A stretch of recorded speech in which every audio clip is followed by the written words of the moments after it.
Welcome to our channel. నేను సిరి. తోడబుట్టిన వాళ్ళ మధ్య ఆస్తుల కోసం పొట్లాటలు సహజం. పొలిటికల్ ఫ్యామిలీస్ లో రాజకీయ వారసత్వం కోసం ఫైటింగ్ లేటెస్ట్ ట్రెండ్. వైఎస్ కుటుంబంలో ఇలాంటి కొట్లాటలే నడుస్తున్నాయి. ఉమ్మడి ఆంధ్రప్రదేశ్ లో వైఎస్ రాజశేఖర్ రెడ్డి తనకంటూ ప్రత్యేక గుర్తింపు తెచ్చుకున్నారు. తండ్రి పేరు చెప్పుకొని ఏపీ ముఖ్యమంత్రి అయ్యారు జగన్ రెడ్డి. తెలంగాణలో వైఎస్ఆర్ పేరుతో పార్టీ పెట్టిన షర్మిల అక్కడ ఏ మాత్రం ప్రభావం చూపలేక ఏపీ పాలిటిక్స్ లో ఎంట్రీ ఇచ్చారు. మరి వైఎస్ వారసత్వంలో షర్మిల వాటా ఎంత? దీనికి జగన్ రెడ్డి ఎంతవరకు ఒప్పుకుంటారు? పెద్దాయన ఫ్యాన్స్ ఏమంటారో తెలుసుకుందాం. ఆంధ్రప్రదేశ్ రాజకీయాల కంటే రాష్ట్రంలో వైఎస్ ఫ్యామిలీ పాలిటిక్స్ మరింత ఆసక్తికరంగా మారాయి. రానున్న రోజులలో కుటుంబాలను విడదీసే రాజకీయాలు చూస్తారంటూ పరోక్షంగా తన సొంత ఫ్యామిలీలో నడుస్తున్న పాలిటిక్స్ గురించి ప్రస్తావించారు జగన్. పనిలో పనిగా తనకు తన చెల్లెలు షర్మిల మధ్యన ఉన్న గొడవలను ప్రతిపక్షాల ఖాతాలో వేసే ప్రయత్నం చేశారు. సొంత పార్టీ పెట్టిన రోజు నుంచి అన్నకు ఫుల్ సపోర్ట్ ఇచ్చారు షర్మిల. అవినీతి కేసులో జగన్ జైలుకు వెళ్ళినప్పుడు ఉమ్మడి రాష్ట్రంలో వేల కిలోమీటర్లు పాదయాత్ర చేసి పార్టీని నిలబెట్టారు. ప్రతిపక్షంలో ఉన్న సమయంలోనూ జగన్ రెడ్డిని ముఖ్యమంత్రిని చేయడానికి తన శక్తికి మించి పనిచేశారామె. అధికారం రాగానే జగన్ చేసిన మొదటి పని షర్మిలను పక్కన పెట్టడం. ఆమెకు పార్టీలో గాని ప్రభుత్వంలో గాని ఎలాంటి పదవి ఇవ్వలేదు. పైగా ఆస్తిలోనూ వాటా దక్కలేదని పబ్లిక్ టాక్. ఈ కారణాలతో అన్న చెల్లెల మధ్య విభేదాలు మొదలయ్యాయి. ఈ వ్యవహారంలో కూతురు వైపే నిలిచారు వారి తల్లి విజయమ్మ. తల్లి చెల్లి కంటే అధికారానికి జగన్ రెడ్డి ఎక్కువ ప్రాధాన్యం ఇచ్చారని పరిశీలకులు అభిప్రాయం. అన్న అన్యాయం చేసిన కుటుంబంలో కలహాలు ఎందుకని తన మెట్టినిల్లైన తెలంగాణలో సొంత పార్టీ పెట్టుకున్నారు షర్మిల. అయితే వైఎస్ఆర్ వారసత్వం అక్కడ పని చేయలేదు. కేసీఆర్ ని ఎదుర్కొని రాజకీయం చేయాలంటే బలమైన శక్తి అవసరమని గ్రహించారామె. పైగా సొంత సోదరుడే రాజకీయంగా తనకు అడుగడుగున అడ్డంకులు సృష్టించడంతో కాంగ్రెస్ తో చేతులు కలిపాలని డిసైడ్ అయిపోయారు.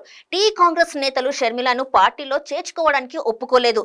అంతగా అవసరమైతే ఆంధ్రప్రదేశ్ లో ఆమె సేవలు ఉపయోగించుకోవాలని అధిష్టానానికి తేల్చి చెప్పారు. హైకమాండ్ కూడా ఈ అభిప్రాయంతో ఏకీభవించారు.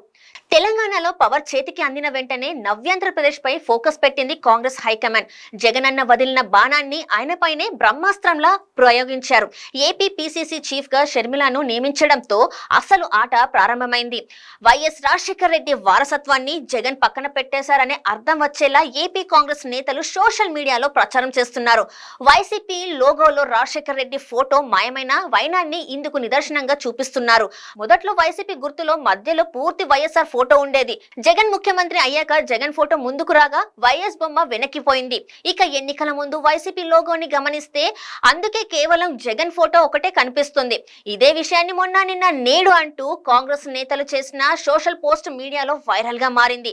వైసీపీలో సిట్టింగ్ ఎమ్మెల్యేల మార్పు వ్యవహారంలో షర్మిలకు కలిసి వచ్చింది. తాడపల్లి ప్యాలెస్ పెద్దల ఏకపక్షంగా తమ టికెట్లు చించేయడంతో వైసీపీ నేతలు అసంతృప్తితో రగిలిపోయారు. ఇలాంటి సమయంలో కాంగ్రెస్ హైకమాండ్ షర్మిలను పిసిసి చీఫ్ గా నియమించడం వైసీపీ అసమ్మతి నాయకులకు అనుకోని అవకాశంగా మారింది.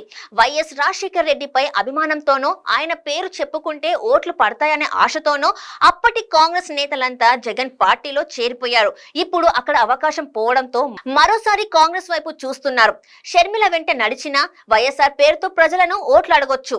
అందుకే షర్మిలతోనే తన ప్రయాణమని అందరికంటే ముందుగానే కాంగ్రెస్ లో చేరడానికి రెడీ అయిపోయారు మంగళగిరి ఎమ్మెల్యే ఆళ్ల రామకృష్ణారెడ్డి. ఎక్కడికి పోలేరు అని గట్టి నమ్మకంతో సిట్టింగ్ ఎమ్మెల్యేల టికెట్లు చింపేశారు వైసీపీ అధినేత. అనూహ్యంగా షర్మిల ఏపీ పిసిసి చీఫ్ గా రావడంతో ఆ ప్లాన్ బెడిసికొట్టింది.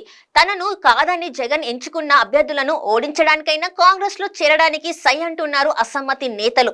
వీరంతా షర్మిల వెంట నడవడానికి వైఎస్ వారసత్వాన్ని ముందుకు తెస్తున్నారు.